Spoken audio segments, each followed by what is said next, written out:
you should see the first slide that basically tells you what Jean Grohser just told you. We're going to talk about scaling clustered column store. About the questions, it's a good thing. I will break in between and ask for questions, and then it's a good time to just do them.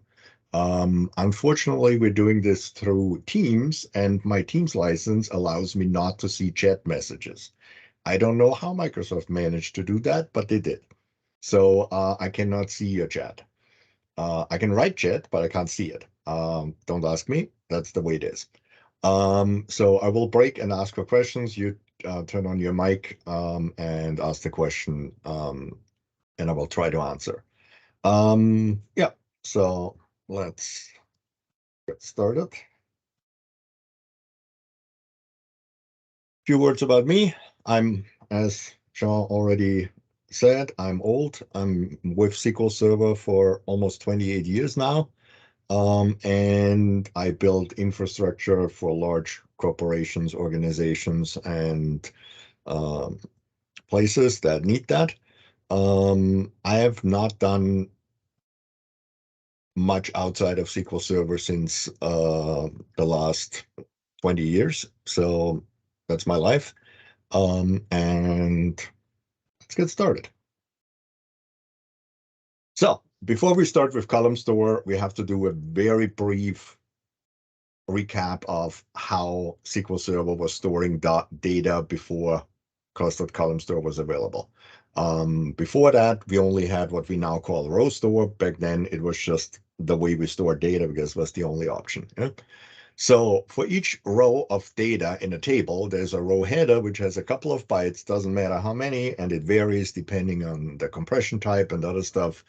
As a row header, and that basically tells SQL Server what's coming and how big it is and where to find it. And then each and every column is attached right behind that row header in memory,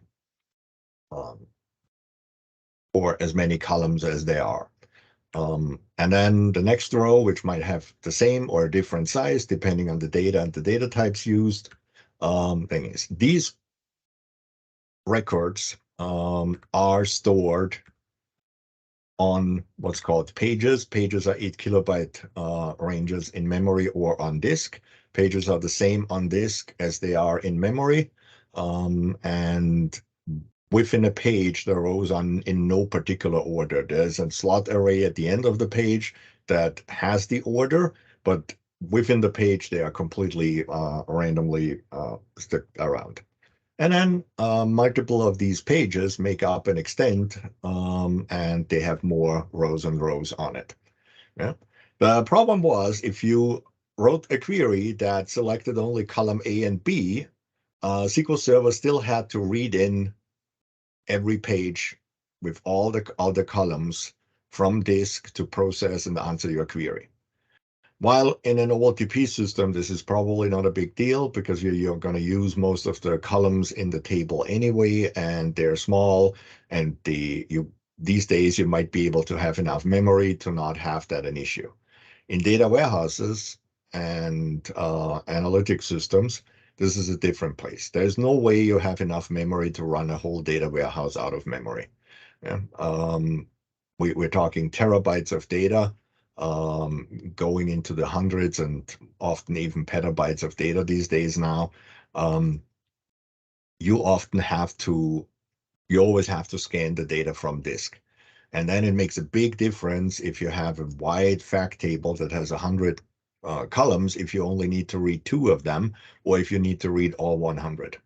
And this is where column store technology was developed, and Microsoft integrated a column store solution that was actually first used in Excel before they moved it into SQL Server to make things go faster. So how does it look different in column store?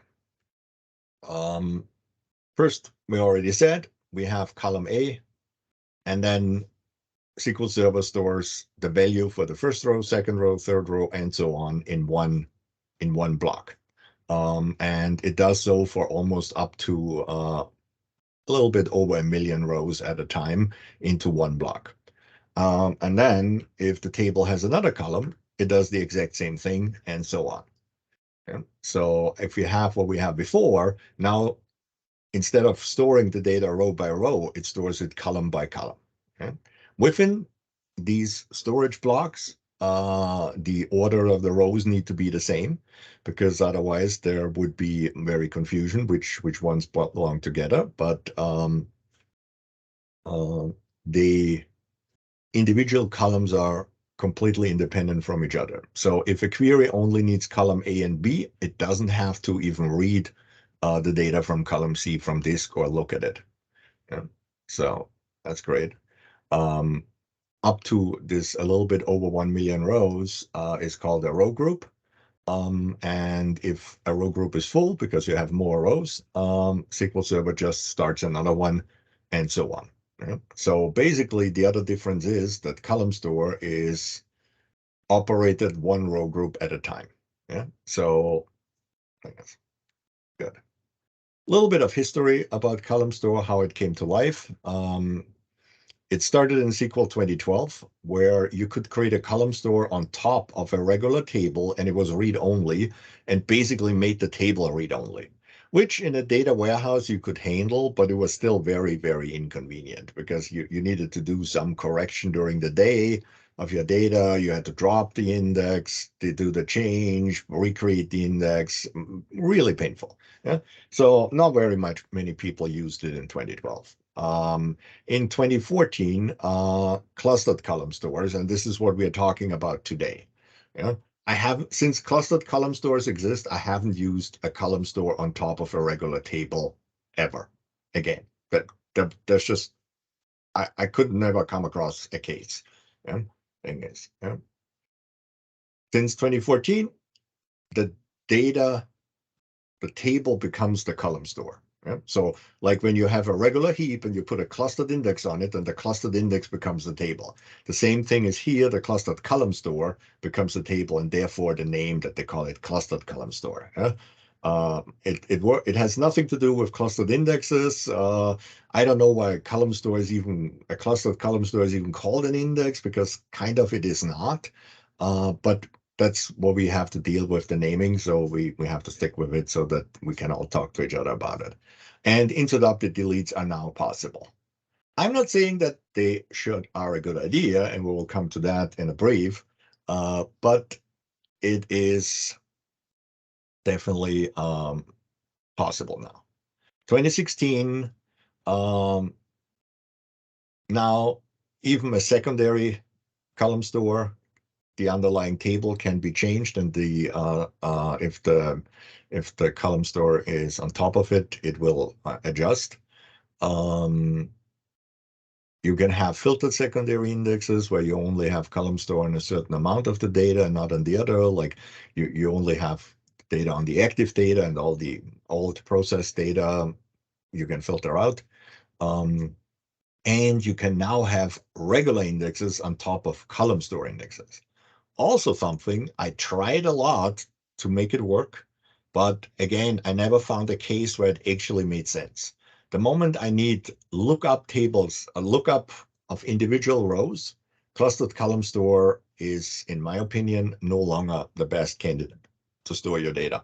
Because the gain you get from the incredible compression that clustered column store can do, you lose by putting the regular index on top of it. I've seen cases where the regular index actually was just an index on one column and took more space than a 30 or 40 column table in column store underneath took. Yeah, so it was the cluster, the index on top of it used more space than the actual data. So didn't make much sense to come across.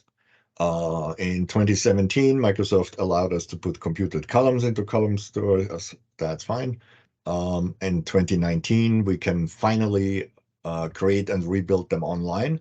So if you have a big data warehouse where it takes 3 days to create the index, you can still use your data warehouse in the 3 days. And in 2022, we got a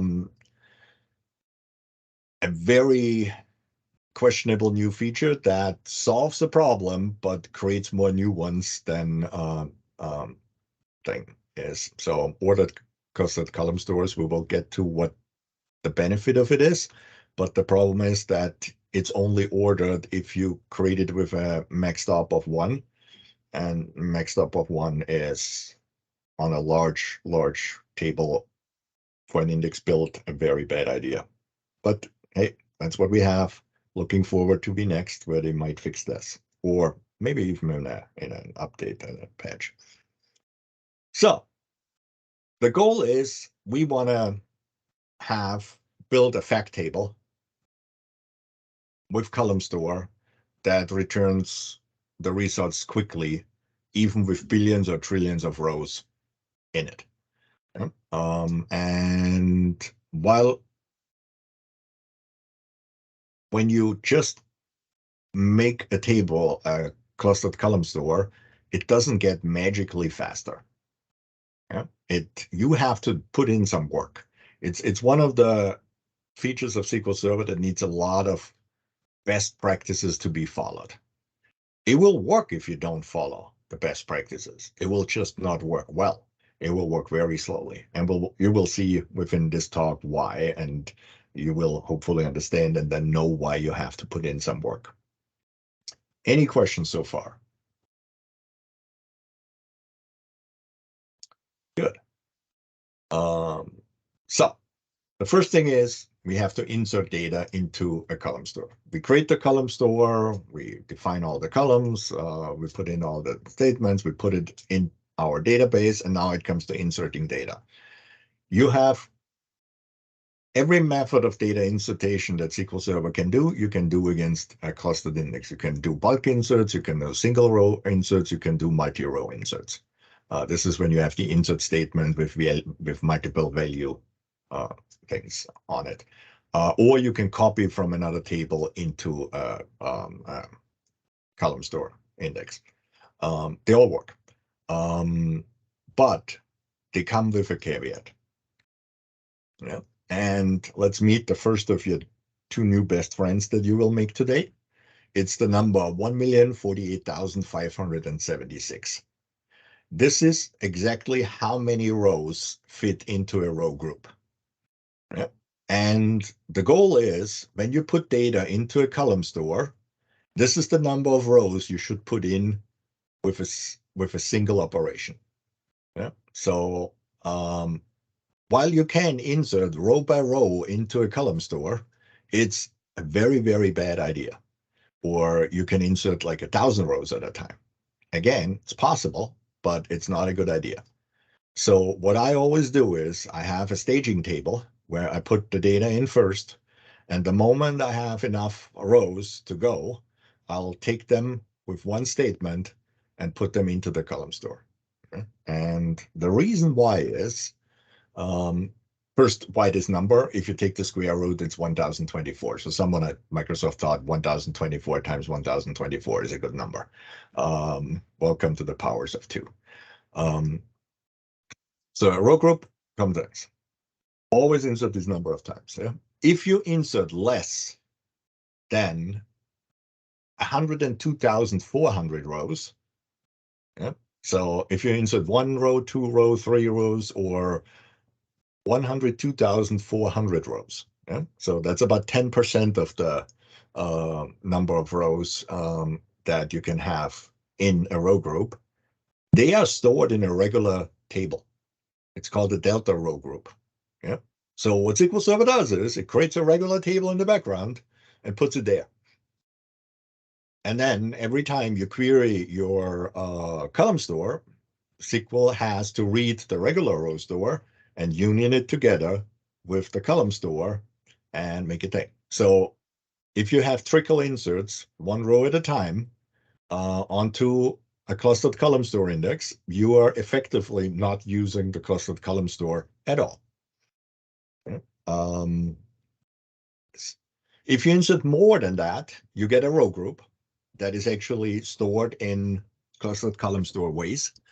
and is compressed and everything else, but it's not ideal because the way Clustered Columstore does the compression is it looks at the whole set of the data and then comes up with the most effective way of compression. And the smaller the row group is, the less effective is the compression. It's like if you have 10 files in a zip archive, the zip archive is most likely much smaller than if you have just 10 independent zip files with one file each. It's the same concept. The more data you have, the more efficient you can compress, because the more repeating data you have, and SQL is just really good at doing that. So if you insert more than that number of rows, what happens is very simple. It creates a row group with the perfect number of rows and then creates another one with the remaining one and repeats that process till it has no more rows to put in. So while it's fine to insert 1,048,576 rows, it's also fine to use insert exactly twice, 3, 4, 100 times that much. Yeah? Just don't put an odd number in. Yeah? I fully understand that not all workloads allow you to do that. And you might have a database where it would take weeks to get to that number of new rows. Yeah? So you can't wait in your data warehouse several weeks to insert the data to just have it inserted perfectly. So there's a way to fix it. And the way to fix it is by rebuilding the column store index. So if for any reason you cannot insert the perfect number of rows at a time, insert whatever you have, and as soon as possible, or as soon as you will notice that the performance is not good, rebuild the index. So if you have very small amount of new data every day, let's say like only 100,000 new rows, so you would create a row store in the background, insert it, and then rebuild it every time you do that. At least rebuild it once a week, so it gets cleaned up again. Otherwise, over time, the performance will not be good. And we will learn why it's even worse going forward. So the way I insert is, I have the processes that create the data. They use bulk insert API or whatever other method to insert in an in-memory OLTP table. It can be a normal, regular roster table if you don't want to deal with in-memory OLTP or your machines are not big enough. And then I have an agent job that waits for the perfect number of rows. And once it reaches it, it grabs it out of the in-memory table and puts it into the column store. And these parts as happening inside SQL Server, usually creating the data happens outside. And what can happen easily and nicely is that there's multiple processes outside that can create the data. And that also helps with batching the data up. So to summarize this, it's much better for column store, and column store is much more efficient if you batch insert 1,048,576 rows at a time. If you do it in any other number, it's less efficient. Will it still work? Yes. If you do it in very, very small amounts at a time, the speed is going to be crawlingly slow, especially if you have a lot of data. Yeah? So if you can easily, like, say, within 5 minutes have that number, but you think it's a good idea to insert every minute 1/5 of the data, very bad idea. Wait the 5 minutes and insert it in one big chunk. Questions so far? Good. So the next one is deleting data. Can you delete data? The answer is yes and no. Yes, technically you can. No, you should never do it. And the reason is, I've looked at many other column store technologies and other database systems. None of them can delete data. They all have an option to delete data, like SQL Server does. What SQL Server does is, when you delete data, it's not deleted in the column store. Instead, a row store table is created in the background, and it contains an entry for every deleted row. It's not the whole row, but it's a significant amount of data that is needed to store that. It's in the about 30 bytes or more per deleted row.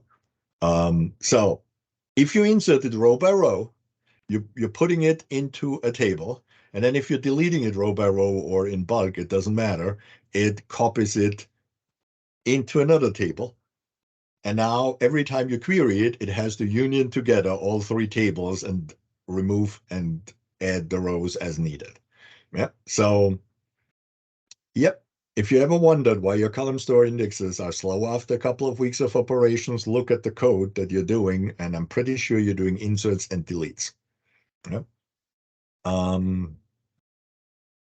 Yeah. So every query after the delete will now join with this deleted table and remove the deleted rows from the result set. You can even see this in the query plan. It's bad.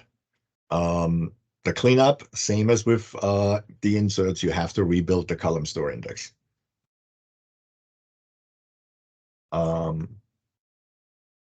So the next one is updating data.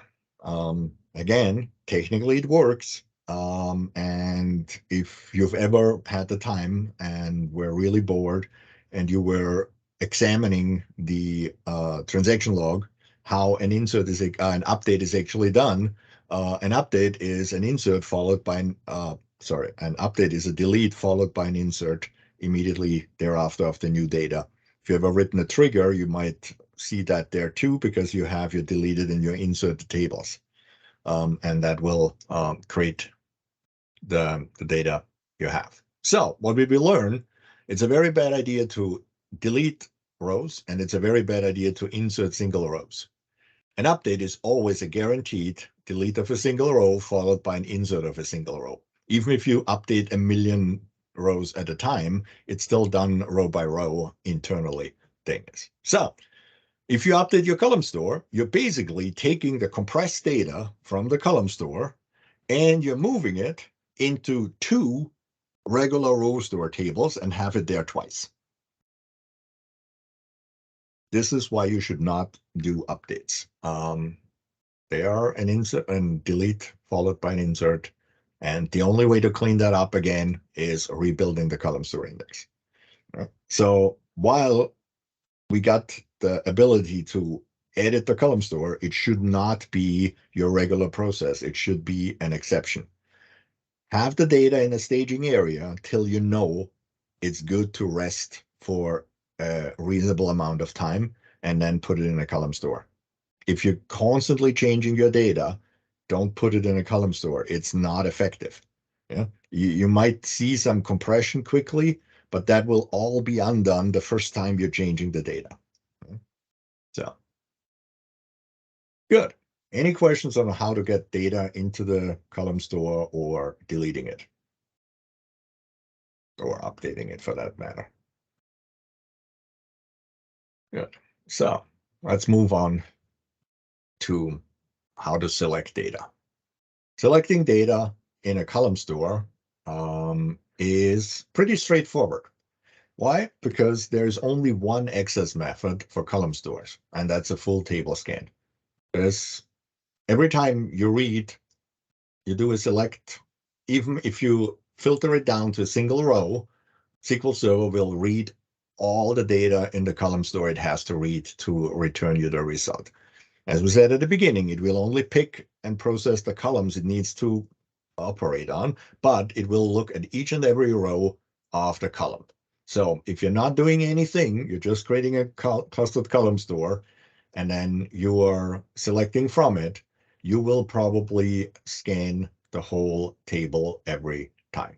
That still might be faster than doing a row store. Don't get me wrong, that still might be faster because, as I said before, the compression is extremely good, and the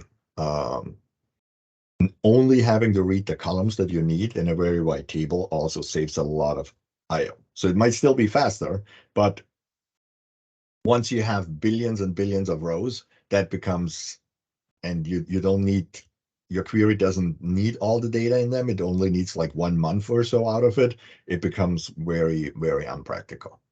So what you have to do is you have to look at my deliberately wrong statement first is we have to be precise. It's a full table scan with partition elimination if the table is partitioned. So column stores are the only place inside SQL Server where partitioning your table makes it faster. In all other cases, when you partition it, it only makes it easier to maintain. And you can do this partition switching magic and the rolling windows and all that. It's great, but it's not going to make it faster. There is an equivalent or faster way of doing it with an index. Yeah. With column store, partitioning actually makes it faster. Why? Because when you partition it and you pick a partitioning key that's in your query as a where clause, then SQL Server can eliminate each and every partition that doesn't match the where clause and therefore can ignore the data. So now, instead of, let's say we have 100 row, 100 column wide table, and we partition it into 1,000 partitions, and we only need 2 out of the 100 rows, so we need only 2% of the rows from, 2% of the data based on the columns, and then out of the 1,000 partitions, we can narrow it down to 1 partition. We just got to 0.00002% of the data of the columns, of the whole data of the column store that we have to read. Yeah. So partitioning and clever partitioning becomes extremely important. Yeah.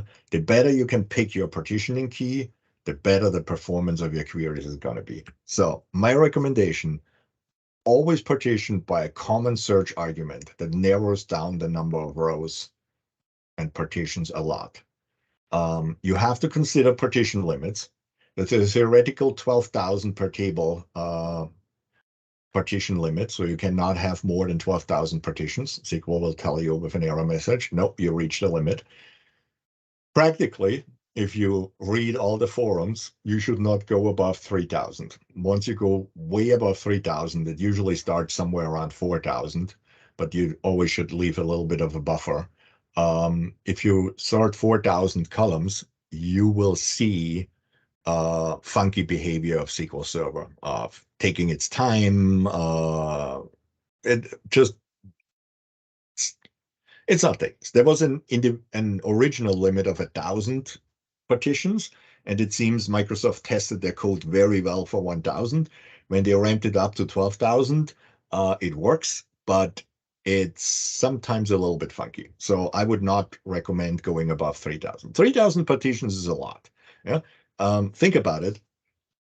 If you have 1,000 partitions on your table, and you can eliminate and you can narrow down the data that you need to find it in 10 partitions, you eliminated 99% of the data. Yeah? If you have another nice elimination based on only a few out of all your columns, yeah, you're reducing the data that you have to scan by like 99.9% or more. Yeah? So even if you start at 1 trillion, that comes down to a reasonable amount of rows very quickly. Date is usually the easiest to implement. That thing is, but I've seen cases where creating a surrogate key and combining several keys might be more efficient. Yeah? So to give you an example here, I had a case where it made sense to combine year, month, and product group. Yeah. Why? Because most queries needed the data of a whole month. So partition it down to the day wouldn't have gotten anything. Every report they created was based on months or years. So getting down to days in partitions wouldn't help. So why waste these bytes and not rather than use these additional bytes to identify the product group? They only had like 60 or so product groups. We went on the safe side and declared 4 digits for it, which I think even till this day, they're not even using 3. Doesn't matter. We created a surrogate key and partitioned by that key because 80 or 90% of the queries used year, month, and product group to filter. Yeah? So we could narrow down the data usually to either 1 or 12 partitions, depending if they needed a whole year or just a single month. Because they were normally reporting on a whole product group. And if they did not thing on a product group, we still had the narrow down to the year and the month, which again reduced the data a lot. When you look at 10 years, you have 10 years, 100 partitions, 10 years, 12 partitions each. So you have 120 partitions. If you can narrow it down to one, you're again down to 1% of the data. If you need all 12, you're still down to 10%. And then most of the time, it was also by product group. So you take the 10% and you slice it again into like 60 or so. So you're easily down to 1%. So the goal should be that whenever you filter on the partition key, you're getting down the whole data set to about 1% of what your data is. Then partitioning is really, really efficient and worth the effort. Yeah. If you can only get it down to like 50% or so, it's probably not worth it, and you should either look at a different partition key or not bother at all. But then it's getting tricky. Good. So, any questions about the partitioning or the data type, the how Columnstore reads the data? So it reads it all, but if a partition in the where clause does not match, it doesn't look at the partition at all. The next one is data types. You can use almost every data type inside a Columnstore. There's some that don't work, but they are ridiculous ones anyway. So meet your new best friend. It's 8 bytes or 64 bits. Every data type that fits within 8 bytes or less, or within 64 bits, is awesome inside of Columnstore. Yeah. Columnstore loves data types that use 8 bytes or less to store. Which ones are these? Big int, small int, tiny int, datetime 2, time. So very, very common ones in data warehouses. Float, binary 1 to 8, character 1 to 8, national character 1 to 4, small money, money, and date. Yeah. So putting in and character 9, very inefficient. Putting in a character 8, very efficient. Yeah. Thing is, one important thing in SQL 2022, there's an update. Some optimizations are now available for unique identifiers, which are 16 bytes, and some things that work a little bit better on longer strings. Yeah, but still the basic idea is keep it under 8 bytes or at 8 or less bytes. Yeah. If you do that, we will learn how Columnstore can be much, much more efficient with the data. Yeah. So if your data fits in 8 bytes, Columnstore can do what is called a filter pushdown. Yeah. So except look at the table. You select a column from a table where another column is between 7 and 25. Yeah. So every value between value 7 and 20 and including 25, both including 7 and 25 is fine.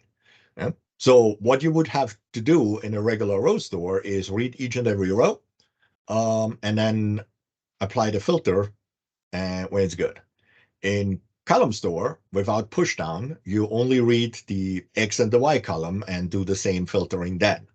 But with filter pushdown, you ask the storage engine to only return the X values for cases where Y is true. And do some magic, which I do not understand, and Microsoft will probably never share and explain.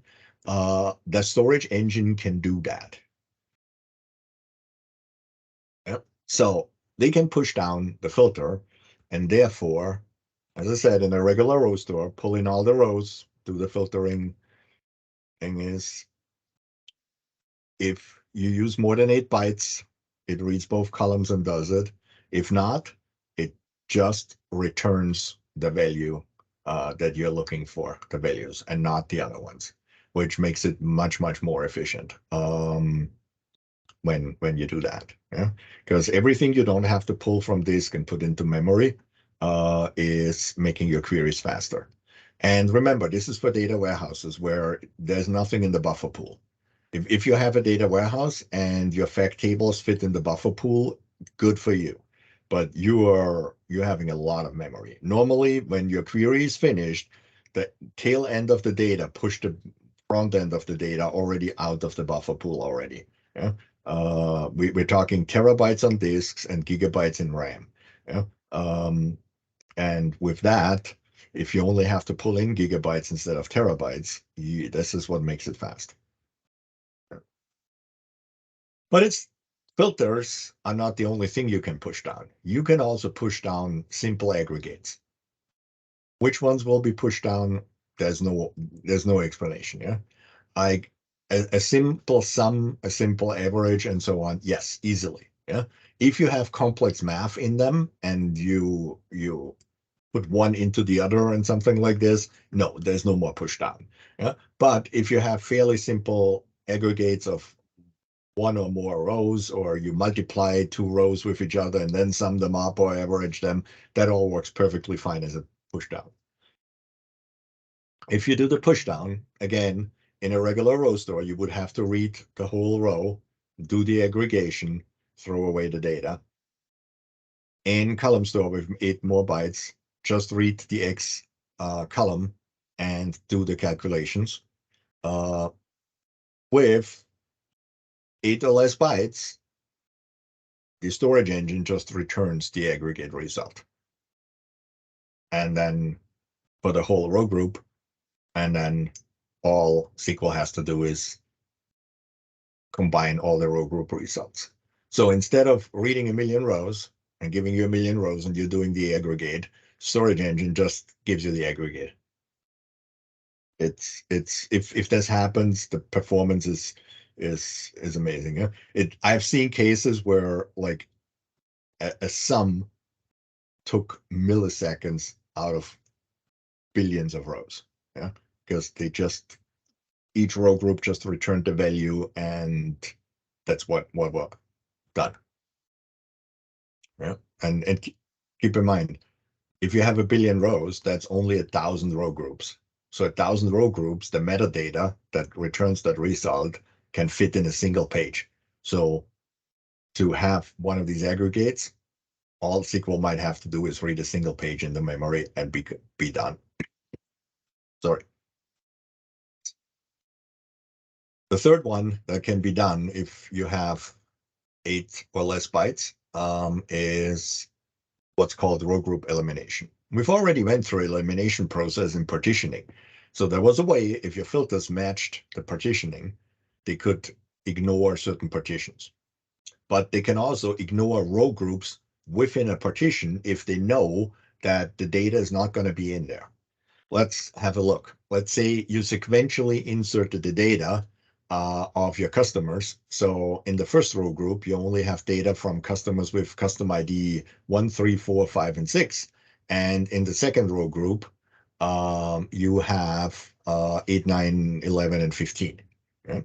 So if you're looking for a row for a customer's data that has custom ID 4, SQL can very easily determine that the second row group does not have to be looked at because there's no value in it, because the min-max values of that column in that row group do not match the range in which your filter criteria goes into. So see if we have that. So if you look for custom ID 9, then the first row group can be skipped because 9 is larger than 6.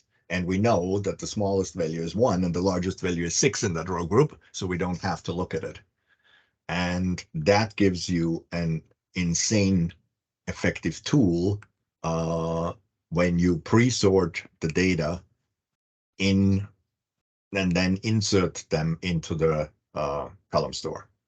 So when at the beginning I told you you should wait till you have 1,048,576 rows, this time I'm telling you wait till you have a couple of millions of rows, sort them by some secondary search criteria, and then insert them in order, 1,048,576 at a time, but sorted. This allows SQL Server then to eliminate these row groups. Yeah. In 2022, the problem is with when you insert the data sorted and you rebuild your column store because you did some updates or inserts or deletes with small amounts of rows, SQL Server is not preserving the order. And in SQL 2022, there's an option where you can define the order. The problem is the order is only capped if you do the rebuild with a max top of 1, which again is on a large column store, probably not a good idea. Yeah. So the best way is still to not mess up your data and insert it once in an ordered fashion so that you can have very efficient row group elimination. Yeah?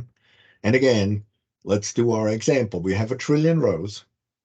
We can get down to 1% of that from partition elimination. So 1 trillion becomes 1 billion. And here, 1 trillion becomes 10 billion. And here, if we can, again, probably eliminate down to 1% of the data, it's say you have 1 million customers and you never have more than 100 within a row group, you can smash that down to a couple of million row groups that need to be examined. Yeah. So going from trillions of rows into a couple of hundred row groups that need to be looked at as thing is. And this is why column store is so efficient when you do it. But only if you provide the data into it in a helping way. If you just randomly insert the data with small amounts at a time, it's not that efficient. Good. Any questions about these pushdowns and row group eliminations?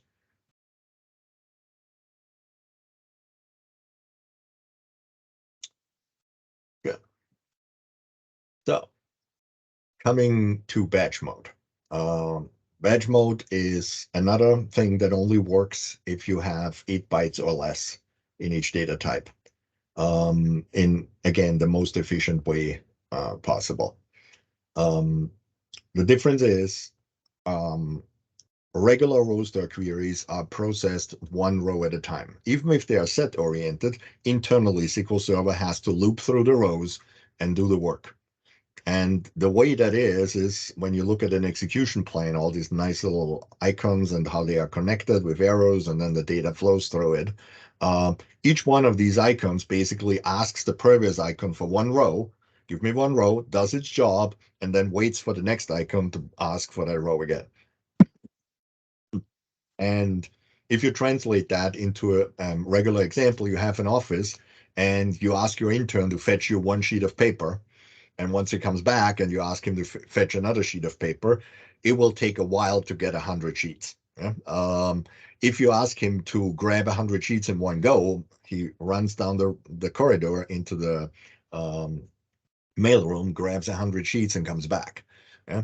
So that's basically what batch mode is. And the way batch mode is, it processes about 900 rows at a time. Yeah. We'll come to how 900 rows and not like 1,000 or 1,024, since column store people like this number. No, it eliminates the back and forth. And why it's about 900 rows. It all started about 15 years ago when Intel and AMD and all these chip manufacturers created a new idea that you have a single instruction that works on multiple data at the same time. Just imagine you have to add up 10 different numbers. Yeah? You can add in a loop and do 1 stack of numbers at a time. Yeah? Or you have 10 stacks next to each other, and then you do one row at a time. So what SQL Server can do is it can use vector instructions that can work on 256 bits at a time.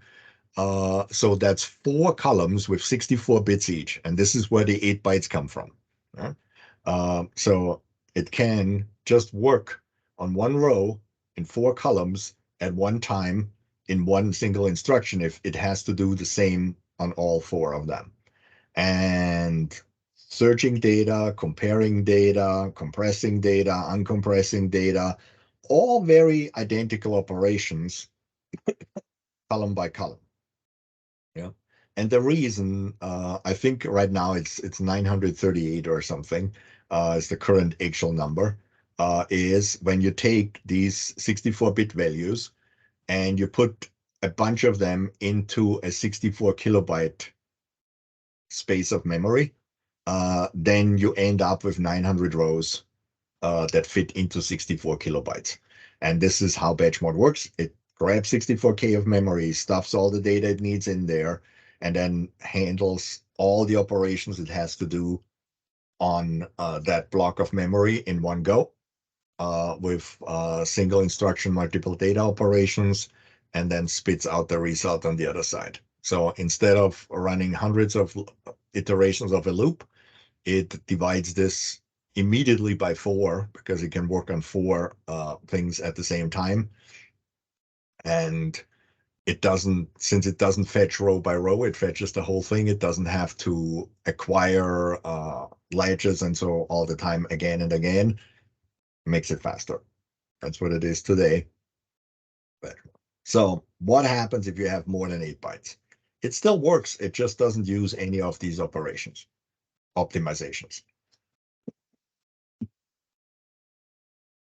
So if you have larger data types, it will still work. It will still return your result. It just can't use the optimizations. Might this kill the performance enough to make it not attractive? It's possible. I've seen it. The first time I worked with a column store with more than 1 trillion rows, I needed 6 iterations to get it right, to learn all that, and to use all that to make it go really fast. In the beginning, we had 1 trillion rows, and it took about 45 minutes to get a query to come back with data in the beginning when we didn't pay attention to all of that. In the end, in version 6, we had 3 trillion rows, so 3 times as much data, and the worst query we had took 10 minutes to finish. The best queries finished in like less than a minute. Yeah. And all that was in an 8-core VM. Yeah. So not some gigantic machine that would beat everything with hardware. No, 8-core VM, a reasonable amount of memory, but still not a gigantic, super fast machine. Yeah. What we learned is if we have data that's more than 8 bytes, and in our case, this was names of things, yeah, that you normally, what you've learned, you denormalize that into your data warehouse. With column stores, if they take up more than 8 bytes, you normalize them again and have a star and snowflake schema. SQL is really good in reading through a column store and joining other tables to it if you're joining to the other tables on their column, on their primary key column that is a clustered index. Yeah, super fast when you do that. So small data like a country code that is 2 or 3 characters long, you can keep the text in there. If you need city names, they don't fit in 8 bytes.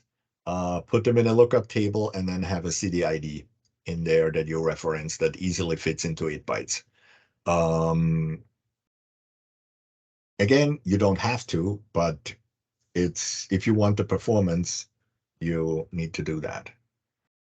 So where are the limits?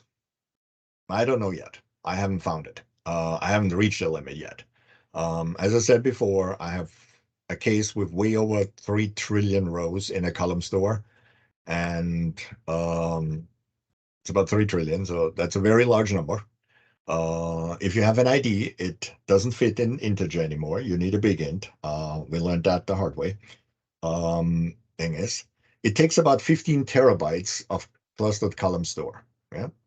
So that's nicely thing. If you have 3 trillion rows in a row store, you are not fitting that into 15 terabytes. That's 100 plus terabytes.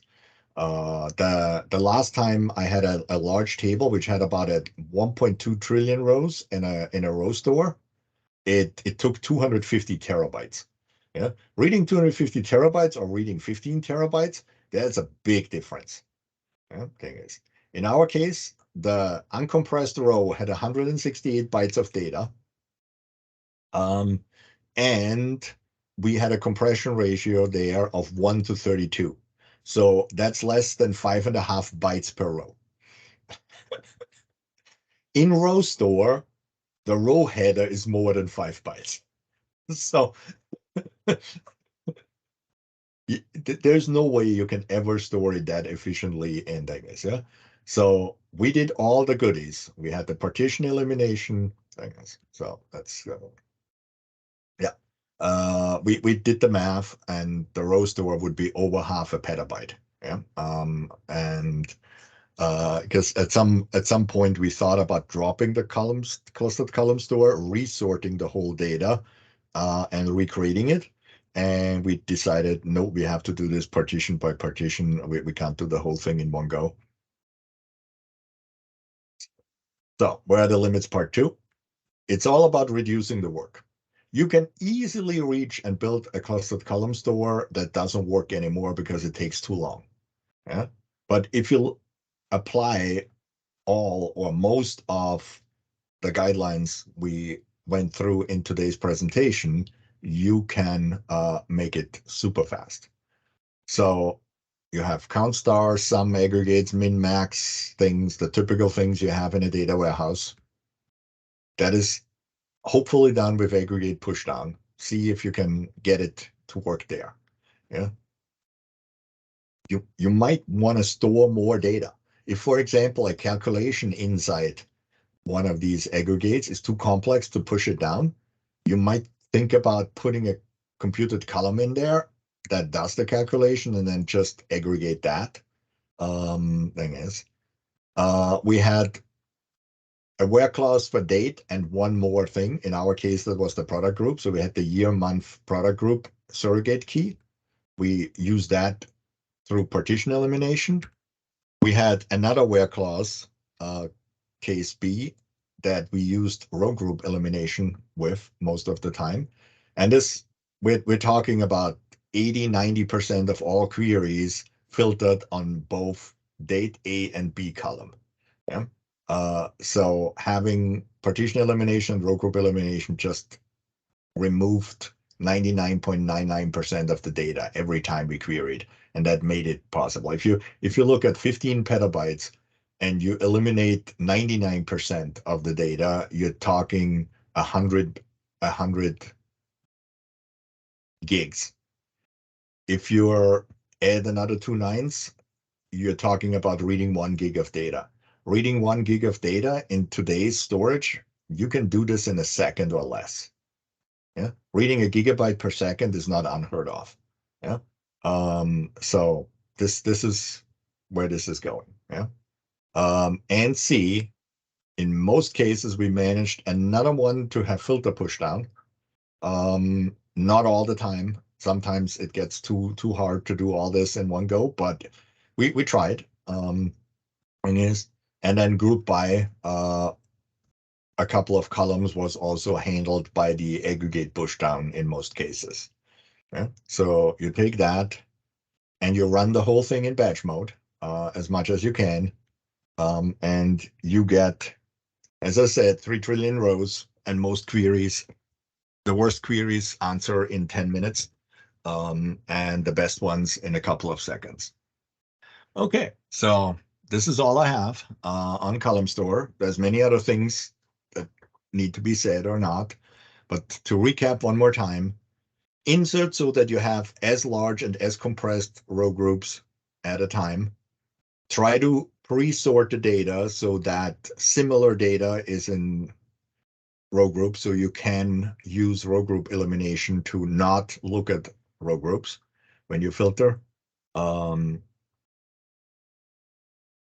Avoid incident updates, and if you have them, repair the column store afterwards. And try to use pushdown and batch mode if you can by only using data types that are supported for these features. Yep, that's it. I'm opening up the floor for open questions or on the whole thing. And if you don't want to ask the question now, you can email me. I have usually a tendency to answer within a week. This fair warning, I'm not working next week, so there's a chance it might take a little bit longer this time, because I'm gonna be very busy next week. But normally I try to answer like usually on the weekend. So if you ask me on Friday, you get a quick answer. If you ask me on Monday, it might take a week.